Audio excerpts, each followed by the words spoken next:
Lewis Hamilton. Tu savais que les Américains, ils avaient tué un extraterrestre dans la zone 51 sans faire exprès? Hmm. C'est parce qu'il y avait un chercheur en charge de l'étude d'un extraterrestre qui un jour l'a approché d'un peu trop près alors qu'il venait de se brosser les dents juste avant avec du dentifrice à la menthe. Sauf que vu que l'extraterrestre était ultra allergique au menthol, bah il est mort d'asphyxie à cause de la laine du chercheur. Mais non. Oh. Mais non. Tu t'en fous le nihiliste? Complètement.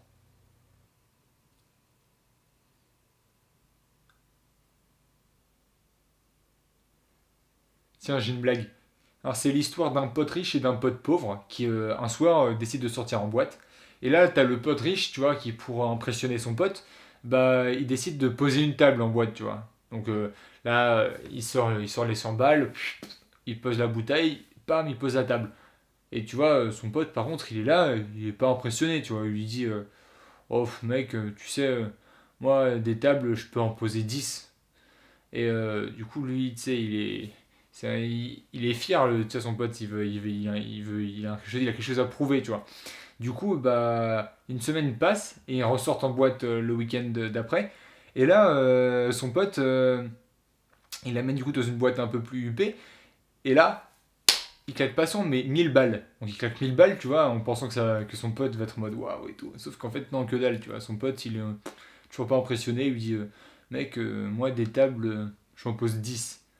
Alors là, tu vois, il prend ça comme un défi parce qu'il est quand même assez fier, son pote. Donc t'as le pote riche, tu vois, il dit attends, vas-y, la semaine prochaine, je t'emmène quelque part de spécial. Donc là, une semaine passe et le week-end d'après, tu vois, il l'amène dans une boîte, mais genre v'là UP et tout. C'est une boîte où genre la table elle coûte 10 000 balles, tu vois. Donc là, bam, 10 000 balles la table, il la paye. Là, il est convaincu que ça va clouer le bec à son pote. Sauf que non, là, son pote, toujours indifférent, que nenni. Ah, ça m'impressionne toujours pas, mec. Franchement, moi, des tables, j'en pose 10, tu vois. Et là, du coup, bah, là, il est en mode. Ok, bon, bah, je vais lui couler le bec une bonne fois pour toutes. Je vais lui emmener vraiment dans la meilleure boîte du pays. Et du coup, une semaine passe. Et là, il l'amène, mais vraiment dans la boîte la plus hype du pays. Et 100 000 balles. Et là, 100 000 ronds, 100 000 balles la table. Donc tu vois, il la pose, il est refait de ouf. Là, il se dit, putain, il va être impressionné à jamais, mon pote, on peut pas faire mieux, quoi. Du coup, il va le voir, il fait, alors, tu peux en poser 10 des tables comme ça, toi? Et là, t'as son pote pauvre qui répond, ah, mais j'ai jamais parlé de poser 10 tables en boîte. Moi, depuis le début, je parle de poser des tables au PMU. Ah, ça c'est marrant ça. Ah, c'est. Ah, ça c'est marrant. Ouais.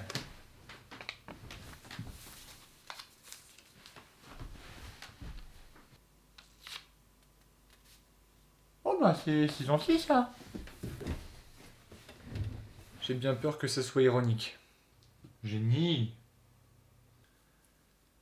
Ça va pas, Lewis? Un petit feu. Marlon, tu peux lui laisser la place, s'il te plaît? Allez, viens. Pourquoi faire? Oh, une petite twist thérapie te fera pas de mal. Non, merci. Allez, tu sais bien que personne peut mieux t'aider que moi.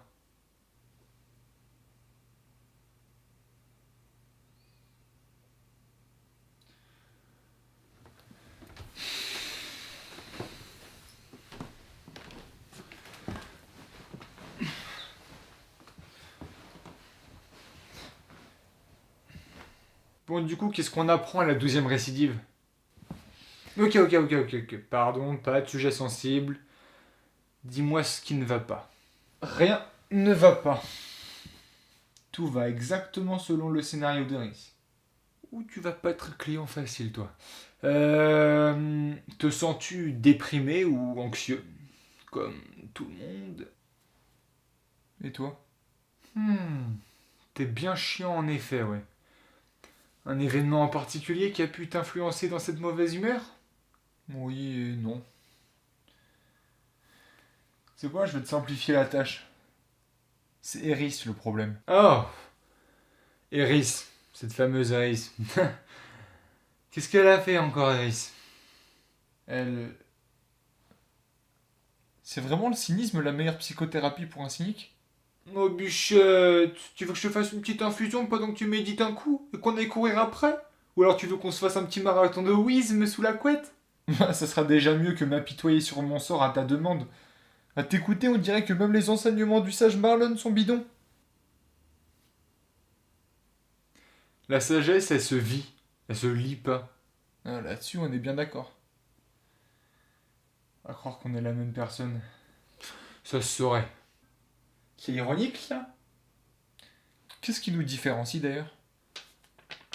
L'humour, apparemment. Et d'où te vient cette bénédiction? Le bon Dieu. Plus pragmatiquement, le scénario. Le scénario de qui? Bah de...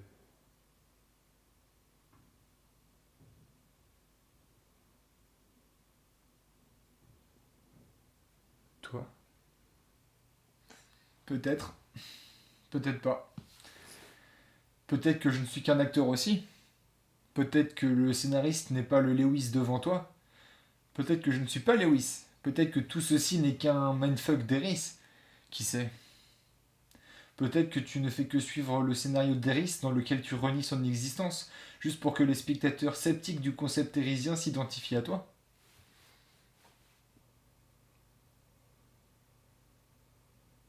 Tu veux un mouchoir avec ça?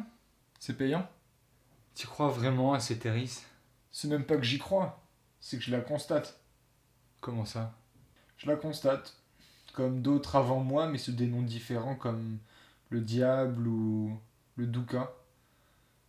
Dans la peine et la douleur. Dans l'amour et la folie. Dans la bêtise. Le manque, l'illusion, la maladie, l'injustice. Stop la chanson là. C'est la vie. C'est juste le monde ça. Ouais, justement. Le monde d'Eris. Est-ce que tu me listes là comme une chouineuse, c'est qu'un côté de la pièce. L'autre côté est bon et beau.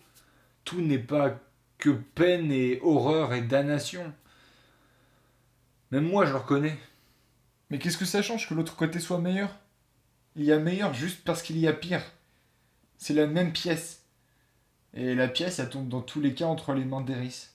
Et au pire, c'est une raison de se laisser affecter. Eris, elle affecte tout le monde sans raison. Malgré la raison. Et via la raison. Bah trouve-toi un exutoire, une passion. Épanouis-toi dans quelque chose qui la dépasse. Et la foi, merde. C'est ce que je fais déjà. Dans l'art. Dans l'œuvre wisienne.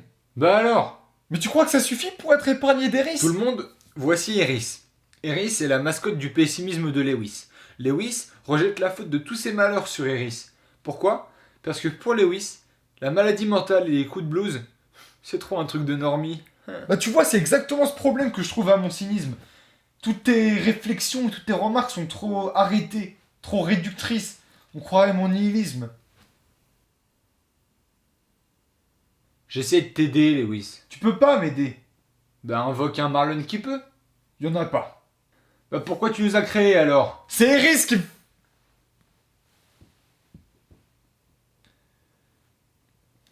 Même si vous voulez m'aider, et même si vous y arrivez, Eris sabote tout. C'est... C'est qu'une question de temps.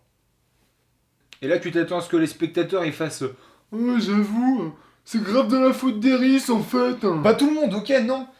Enfin, mais au pire, tant pis pour eux. Comme je t'ai dit, il y a quand même plein de gens qui ont fait le même constat du monde que moi. Mais juste sous des noms différents. Bah tu pouvais pas juste l'appeler par un nom moins occulte pour que tout le monde comprenne? Bah non, l'œuvre wisienne, elle a sa propre philosophie, sa propre iconographie Tout ça pour un seul adepte. Toi. et d'autres Marlon. Entre autres. Au moins. Attends, mais c'est mon procès ou une session de reproche déguisée en empathie, là? J'ai jamais fait l'empathie. J'ai dit que c'était une wish-thérapie. T'inventes tes concepts, j'invente les miens. Alors, je suis désolé, hein, mais j'ai toujours pas compris si la wish thérapie, c'est une vraie thérapie, ou alors un divertissement. C'est quoi, je sais comment on va régler ça. Marlon, dernier mot? Tu peux venir s'il te plaît? Oui, tu peux dire le dernier mot concernant la véracité d'Eris et la légitimité de l'œuvre Wizienne, s'il te plaît? Ça te va, Marlon?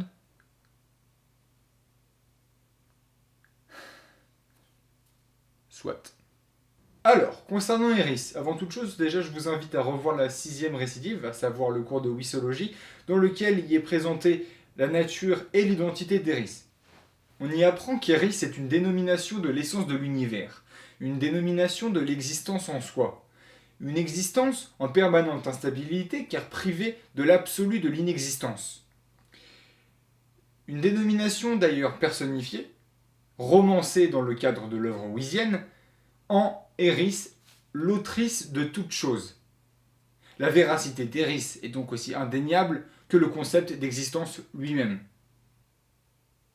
Et pour ce qui est de l'œuvre wizienne, outre les droits d'auteur, légitimité et art sont des concepts discutablement antithétiques. Une œuvre porte une valeur subjective de par son créateur, et de même de par son public. Néanmoins, aucun barème de jugement objectif ne peut intégralement dénier le bien fondé de l'intentionnalité d'un artiste, ni annihiler le produit intellectuel ou matériel de son travail. Autrement dit, l'œuvre wizienne étant une création originale de Lewis, nul ne peut l'empêcher d'être, ou nier l'acte de sa réalisation, ni la volonté de son réalisateur. Mais donc c'est une comédie? C'est explicitement le titre de la première récidive, Marlon. C'est bon? La séance est terminée, je peux partir?